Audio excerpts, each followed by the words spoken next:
amefaradhisha Mtume Muhammad zakatul fitri juu ya watumwa wote. Mtu wa pili, walhurri, amefaradhisha Mtume Muhammad sallallahu alayhi wasallam zakatul fitri juu ya waungwana wote wasiokuwa watumwa. Mtu wa tatu, amefaradhisha Mtume Muhammad sallallahu alayhi wasallam zakatul fitri wadhakari, juu ya wanaume wote.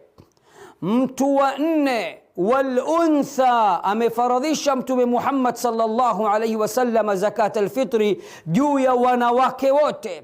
Mtu wa tano, amefaradhisha Mtume Muhammad sallallahu alayhi wasallam zakatul fitri wasaghiri, na juu ya watoto wadogo wote. Na mtu wa sita, walkabiri, amefaradhisha Mtume Muhammad sallallahu alayhi wasallam zakatul fitri juu ya watu wazima wote. Hawa ni watu sita.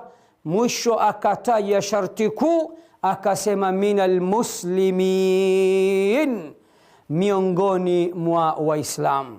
Hadithi hii ameipokea al-Imam al-Bukhari kwa nambari 1503 na ameipokea al-Imam Muslim kwa nambari 984.